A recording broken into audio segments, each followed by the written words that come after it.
you said you were, but you didn't really. What are you going to do in the future to make sure there's no compliance issues?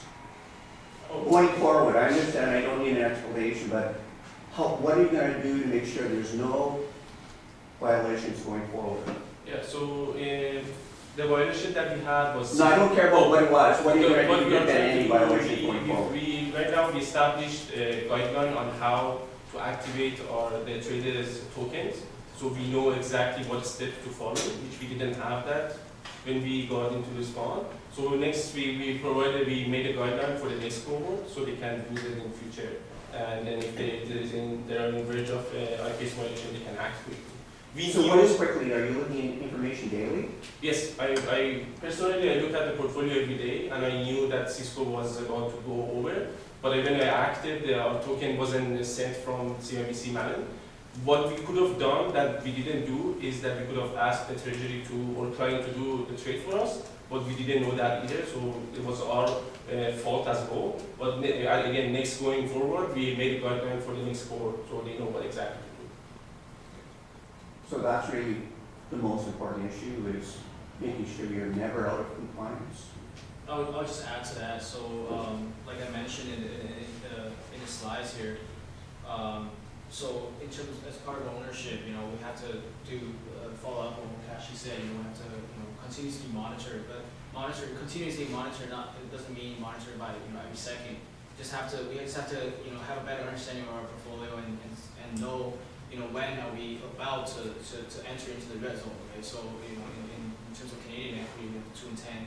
Where we can't have a position that's over 10%, or we can't have a single position that's over 10% of our portfolio, and when we should be well aware when it's at 9%, right? We should understand the necessary things that we have to do, and if we don't have a stock recommendation coming out, then maybe we can enter into an ETF trade or things like that. But and also another thing I think going forward is an effective record retention, right? So.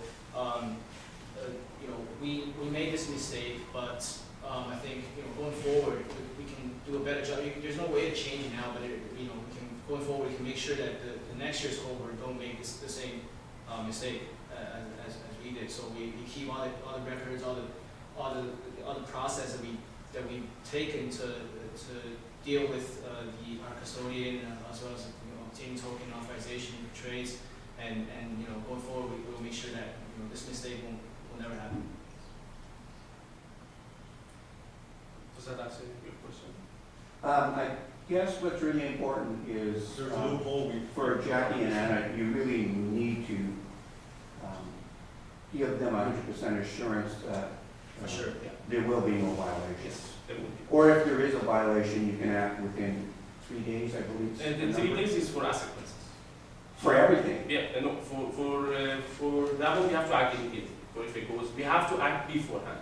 So for example, when I started filling out the compliance report to sell, Cisco was sitting at 4.92%. And then we went through the process and we found out that we don't have the token yet, so we couldn't do anything. Going forward, definitely, if we see anything going toward red zone, we act beforehand and then release. So, questions and comments. So I'm the gentleman, the second one on the right. Good job. So you mentioned that you are duration neutral on your fixed income portfolio. Not right now, but we are going to. Okay. So just the fact that you're underway fixed income, it means you're, I think, short duration. Well, you're going to make money if interest rates go up.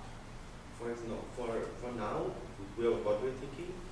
If interest rates go up, but it will go down in the future, like if that is your question. But right now our duration is getting lower, so the first priority would be to go there first, at least to be neutral with the benchmark, or have at around 25 bps of difference, negative difference. So when you say bits, you're talking about duration. Duration, right? Yeah. So through asset allocation, you're also making duration. So, a suggestion, I'm not on the panel, so I can give you ideas. So my idea for you is, so it looks like you're a bottom-up shop, and that's totally cool. However, never underestimate the influence of asset allocation. I've learned that at my own expense. And maybe Derek is happy that I say that. 'Cause I learned that from him, actually. So it might be interesting when you do your scenario analysis on what might happen with, let's say, a 20% shock in equity prices, to look at what would happen from the asset allocation as opposed to the differential between your growth value bet you've made. And you might find very interesting results. Yeah. Yeah, that's a good point, definitely with that, thank you. That seems to be like a theme today as well. I think the gentleman in front, Michael, had a similar comment in terms of we haven't provided enough information as to risk regarding asset allocation. We did more, from a risk standpoint within each asset class. So if there's a big takeaway, I'm just gonna finish. If there's a big takeaway, it's definitely along the lines of the point you're trying to make, and we do appreciate the feedback, so thank you. We also talked in length with Glenn about this asset allocation issue. Basically, he's thinking that since it's a long term, we should stick to the same asset allocation that we have. But as you can see, as you say, our proposal is that there will be a recession, so it makes sense to. Okay. So you're gonna write it down? Yeah. Yeah, okay, that's fair, that can be your strategy. Yeah, Yeah, absolutely. it can be. Yes. I just didn't really hear, we're gonna write it out. Okay, thank you. So going forward with exactly the same comment, again, what I found a little hard to follow, you gave information historically on asset allocations, Yes. and again, you talked about strategy going forward, but I kind of would like it to be like highlighted. So what is your asset allocation now? What do you anticipate? What is your strategy going forward? I guess I kind of would like to understand the logic for that move. Both at the very top end and actually for each asset class. So maintaining the active weight of each asset class. Right. Yes. And then, of course, the obvious question is why. Right, so it was mostly. So I saw pieces of it, but Right. it would be nice if it was a little Dragged down. clearer.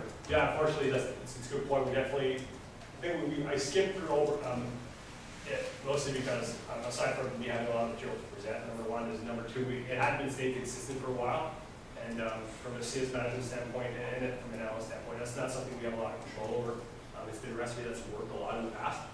We were able to change asset allocation ranges from like a few basis points. We have to figure to do that, but any drastic changes to the asset allocation were somewhat restricted, simply because of how well it's done in the past 10 years. And please go ahead. I'm sorry, Claude, Yeah. I have to challenge you on that. Sure. You're saying it's worked so well over the last 10 years. Right. But we all know what's happened over the last 10 years to equity markets. And Right. you're predicting Yeah. a reversal of the equity market. So in that case, It would be I time. can't follow how you're saying it's worked so well, so we're gonna keep it that way when Right. you're saying we see a recession coming. Yeah, that's a good point. Again, I think the secret was I agree with your point. Point being that if there hasn't been a recession in the past 10 years, really, 10 years technically is when the last recession occurred. So if it's worked well for the past 10 years, with a recession coming, which your data doesn't reflect, then why would it continue working? Right, so Yes, your that's a asset great allocation point. has worked great in the last 10 years, But because it hasn't been equities a have recession. worked great in the last 10 years. Equities did well, right? Right. Correct, yeah, so it goes back to the change again, but I think the CSI itself has been towards more cyclical industries in the past 10 years. So I think the change that we decided to make, mostly in preparation for the recession, was to decrease that towards more non-cyclical. But I know that's a great point. I think we should look at that again, mostly because, again, the past 10-year data doesn't really show a recession. That's a great point, definitely, thank you. So, just another thing, I don't want to look like I'm piling on. No, you. this is great. I used to be in your shoes. Okay. Some of us used to be in your shoes. Yep. And it's good to come back and see the new folks doing so well. So, great job, guys. And I know how tough it was. So, good Thank you. stuff. Appreciate it. Good to see you guys up there.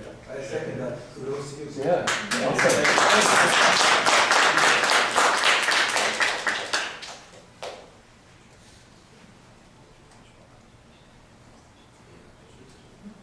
I think outside we have some refreshment if you. Now we kept Well, maybe saying we should that. stay here. I'll stay. I think we're sequestered until the judges come back. Okay, yeah, sure. I'll just stand here. If you have questions.